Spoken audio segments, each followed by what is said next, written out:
Hey guys, Nate and Tom here with Bare Knuckle Recovery. Today we're going to talk about being intentional with your recovery. So what do I mean by that? Well, for lack of a better term, we're talking about your diet. Not your physical diet, although maybe we should talk about mine. That's why I have to sit on a couch by myself, is because my diet's terrible. No, we're talking about your mental, your emotional, and your spiritual diet. So really what you need to think about is the messages that you're receiving and where are those messages coming from. So I know for me personally, the things that I was doing when I was out there in active addiction, so when I was not in recovery, the messages that I allowed into my life was really kind of whatever caught my eye, right? Whatever made me feel good or whatever I like to do, whether it was good for me or not.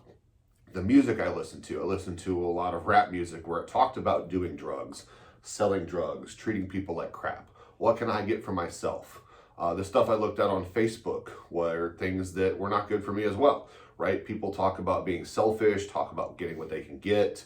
The movies I watched, and I'm not saying that everything you have to watch and listen to has to be 100% wholesome. It doesn't, right? Like, we all like to watch a good action movie once in a while. But if you're watching movies all the time in early recovery about people doing drugs, selling drugs, I remember when I was in rehab, people would be like, let's watch Pulp Fiction. Well, if you guys have seen Pulp Fiction, you know that's probably a terrible movie to watch when you're in early recovery.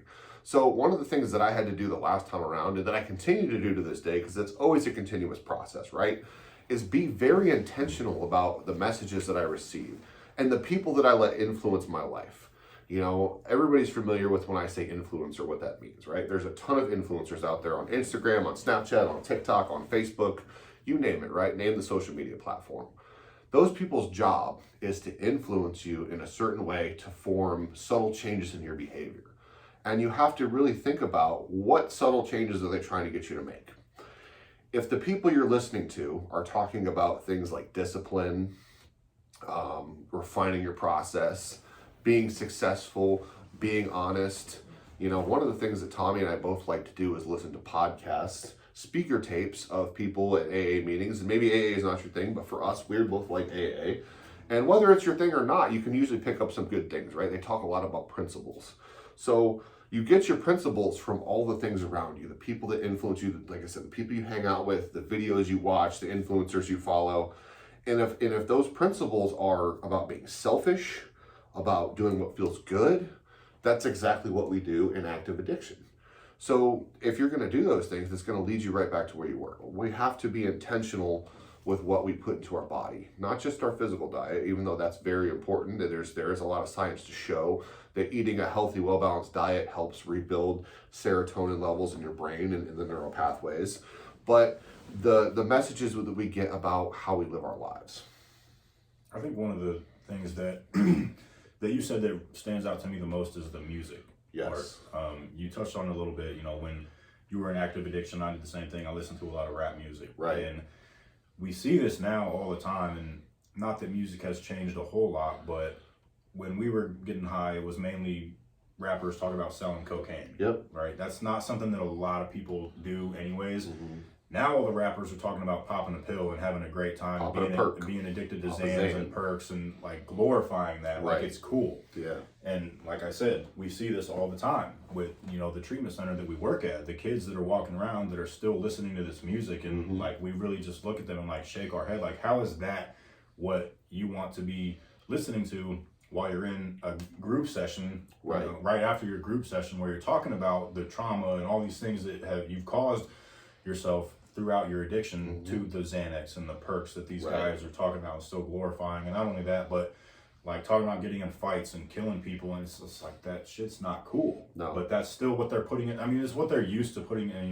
this music that they like whatever. But I remember for me personally, when I got sober and actually stayed sober this time, I had to stop listening, mm-hmm, to rap. I went probably a year at least where I was not listening to rap music unless it was like one of Eminem songs where he's talking about being in recovery. Sure. Like that was the rap that I listened to. And sure, he still talks about drugs and things, but he's referencing the terrible decisions that he made and the consequences that he faced because of that. Yeah. Not glorifying it. No. I think, like I said, that's one of the things that at least we see the most of. It really, I mean, the music that's out there now is terrible, not to mention all the crap that's on TikTok. Mm-hmm. And I mean, we talk about all this too. We just had a conversation the other day with this young man, and I think we may have already talked about this on a video, but asked him what he was doing in his spare time, sitting here watching TikTok. Right. Like, what does that do for you? Read a book. Go listen to a motivational speaker or an AA speaker. Right. You know, one of the motivational speakers that Nate talks about all the time and that I finally started listening to was Eric Thomas. And that dude has an amazing story and great messages. And like, that's what I listen to when I'm at the gym now. I don't even listen to music when I'm at the gym anymore because it kind of just sets me up to have a better day if I'm listening to something positive while I'm working out as opposed to music. I mean, guys like Eric Thomas, Tony Robbins, Les Brown, finding speaker tapes from AA, NA, Celebrate Recovery, Smart Recovery, people that are going to speak things into your lives that are going to take you in a positive direction. You know, one thing I always encourage people to do is take a look at the influencers that you let into your life and see where they're at. Look up their history. A lot of these rappers and these people that do this stuff, they end up dead or in jail, or they have all kinds of bad relationships, broken relationships all around them, right? And remember, that's one of the ways we measure addiction is broken relationships.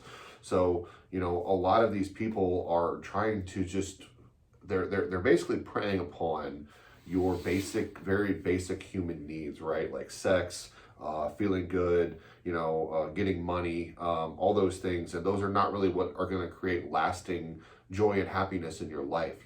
Finding out who you are and refining your process. There's a lot of freedom and discipline. And that's one of the things I had to learn about. Active addiction is pure chaos, right? And recovery has a lot of discipline, but that gives me a lot of freedom, because if I take care of my responsibilities and do the things I need to do, typically good things happen to me. And guys like Eric Thomas is one of the most, he's the number one motivational speaker in the world right now, right? A young man who was born in Detroit. He was homeless, I think, in Chicago. His father left him when he was a kid. Didn't know his father because he was out running around drinking running around with other women. He's got brothers and sisters from all over the place. And he dropped out of high school, was homeless, and eventually he got into college, got married. And he looked at his life and he was going nowhere, and he decided that he was going to start to be intentional and deliberate about the way that he lived his life, and he started doing things that took him the direction he wanted to go. And he looked inward first instead of outward. He wasn't trying to get all these things from other people.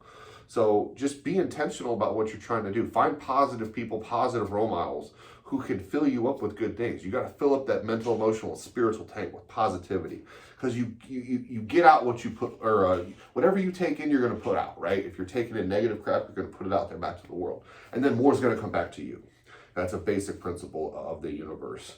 So really, guys, that's it. One of the things too I wanted to touch on real quick, the stuff that you search on Google and on social media, if you're looking up crap, like videos of people beating the crap out of each other, or like half naked people, videos about people doing just bad things, right? Or stupid music. There's algorithms in social media that is designed to give you more of what you look for, and then you click on the recommendation and it feeds you more and more and more and more. And pretty soon, before you know it, all your timeline across all your social media platforms, it's the same stuff, and so it all becomes normalized to you. If you start looking at positive things, you can use that in a positive light too. If you start looking at positive things, you're going to be fed more positive stuff. But a lot of these people that are out here to influence you, they're out here to influence you so they can monetize you and your personal data.